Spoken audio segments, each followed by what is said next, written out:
이강인이 유럽리그 랭킹 1위 잉글랜드 무대의 톱클래스 강팀 핵심 선수와 견줄만 하다는 분석이 나오며 화제입니다.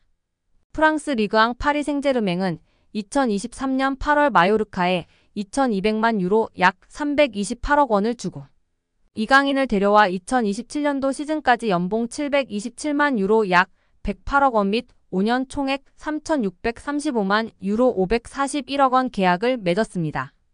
2,200만 유로는 마요르카 구단 역대 2위 및 한국인 역사상 세 번째로 많은 이적료입니다. 이강인은 PSG 소속으로 2023년도 시즌 리그앙 23경기 3득점 4도움, 출전 평균 64분을 뛰면서 90분당 공격 포인트 0.43으로 활약했습니다. PSG는 유럽 클럽 전체 랭킹 6위, 프랑스는 유럽리그 랭킹 5위인데요. 저명한 축구 통계 매체 옵타 스포츠에 따르면 미드필더로서 이강인과 가장 비슷한 선수는 프리미어리그 준우승팀 아스널의 주장 마르틴 웨데고르입니다. 70개 국가 및 30종목을 대상으로 하는 글로벌 통계회사 옵타 스포츠가 최근 365일 유럽 5대 리그 및 챔피언스 리그, 유로파리그 자료를 토대로 선정한 비교 대상을 발표하며 팬들의 관심을 받고 있습니다. 아스널은 2023년도 잉글랜드 프리미어리그 준우승을 차지했는데요. 잉글랜드, 이탈리아, 스페인, 독일, 프랑스는 유럽리그 랭킹 빅5입니다. 챔피언스리그는 유럽축구연맹 1등급, 유로파리그는 2등급 클럽 대항전입니다. 이강인은 개인 능력으로 상대쪽 경기장 파이널 서드에 진입한 횟수와 공간 침투로 PSG 동료 전진 패스를 받아낸 빈도 둘 다 유럽 메이저 대회 미드필더 상위 1%에 해당했습니다. 혼자서 위협적인 공격을 펼칠 수 있는 데다가 수비가 헐거운 지점에 대한 공간 지각과 상황 인식, 언제 파고 들어가는 것이 가장 효과적인지에 대한 타이밍 판단, 옆이나 뒤로 향하는 전개보다 리시브가 까다로운 전방으로 나가는 패스를 상대 저지를 뿌리치고 내 볼로 만드는 기술이 월드 클래스라는 얘기입니다. 따라서 이강인이 페널티 박스에서 단독으로 들어간 횟수가 최근 365일 유럽 5대 리그 및 챔피언스 리그 유로파리그 미드필더 상위 2%라는 어마어마한 결과가 나왔습니다. 파이널 서드 태클 합계 또한 상위 2% 안에 든다는 데이터는 상대 진영부터 적극적으로 수비하려는 마음가짐 부족이 이강인 단점이라는 지적은 이제 현실과 맞지 않다는 것을 알게 해줍니다.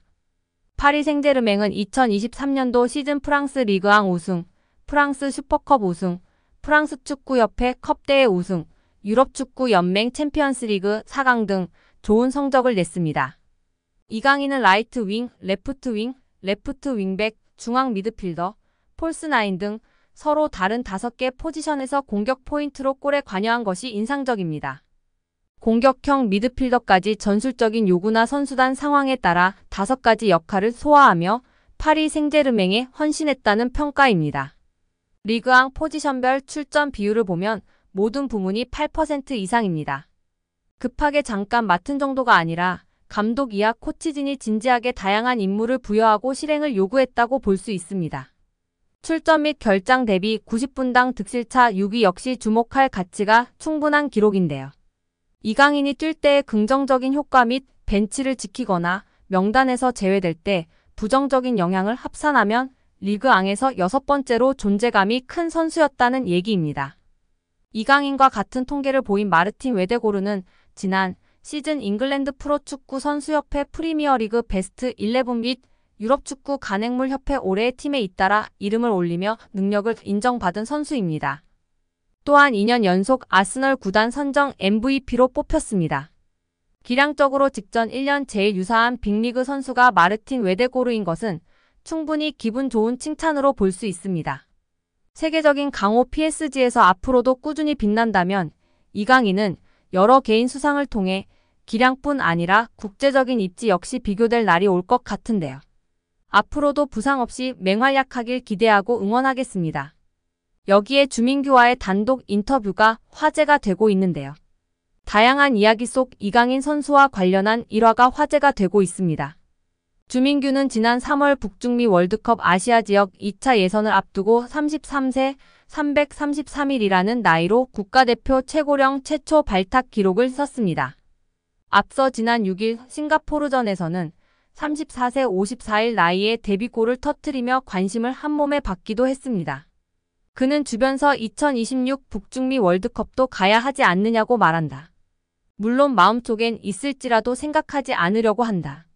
현재에 충실하며 많은 골을 넣는 게 목표라고 말했습니다.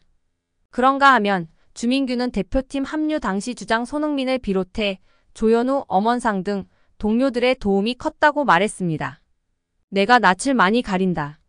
또 나이가 많아 당장 어울릴 사람이 없지 않을까 걱정했는데 동생들이 다가와 줬다며 고마움을 전했습니다. 그러면서 막내급 1원 이강인과 있었던 에피소드를 언급해 시선을 끌었습니다. 인터뷰에 따르면 지난 소집 기간 식당에서 이르게 식사를 마친 주민규는 디저트 코너에서 과일을 가져와 동료와 나눠 먹었습니다.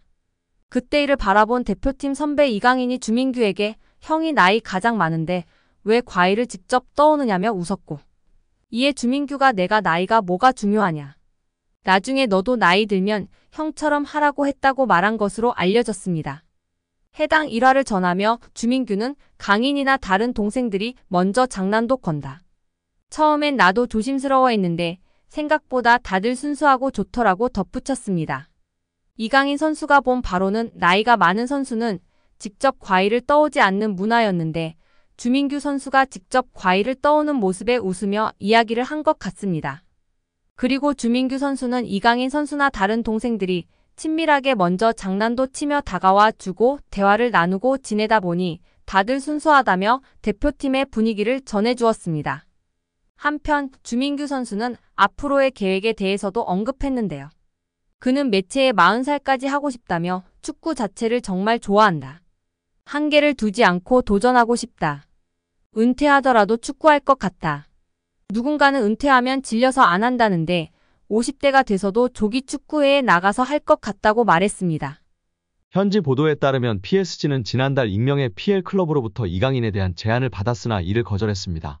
영국에서는 중동 자본을 등에 업은 뉴캐슬 유나이티드가 이강인을 노리고 있다는 루머까지 등장했습니다. 그러나 PSG가 이강인을 팔지 않겠다고 선을 그으면서 이강인의 이적설은 루머에 그쳤습니다. 이어 김민재의 전 소속팀인 나폴리도 이강인과 연결됐습니다. PSG가 음바페의 대체자로 빅터 오시멘을 영입하려고 하는데 오시멘의 이적료가 워낙 비싸니 나폴리 측에서 먼저 지불 구조를 이적료와 선수로 바꿀 것을 제안했다는 내용이었습니다. 이 과정에서 나폴리는 PSG가 내놓을 트레이드 카드로 이강인을 지목했는데 PSG가 곧바로 협상을 접었습니다. 젊은 선수들을 중심으로 팀을 개편할 계획을 세운 PSG의 플랜에서 이강인이 어떤 입지를 갖고 있는지 알 수 있는 대목이었습니다. 최근에는 사우디아라비아에서 이강인에게 관심을 보이고 있다는 소식도 전해졌습니다. 심지어 일부 사우디아라비아 클럽들은 이강인을 리그 최고 연봉자로 만들 생각도 갖고 있다는 보도였습니다. 프랑스 매체 풋메르카토의 산티아우나는 일부 사우디아라비아 클럽들이 이강인을 영입하기 위해 PSG와 이강인에게 초대형 제안을 건넬 준비를 하고 있다며 상황을 지켜봐야 한다고 했습니다. 현재 사우디아라비아에서 뛰는 선수들 중 가장 높은 연봉을 받는 선수는 세계적인 슈퍼스타 크리스티아노 호날두로, 만약 이강인이 이 제안을 수락할 경우 호날두가 받는 2억 유로 약 2,982억 원 수준의 연봉을 받을 수 있을 전망이지만 이제 막 B클럽에서 도전을 시작한 이강인이 사우디아라비아의 제안을 받아들일 것인지는 미지수입니다.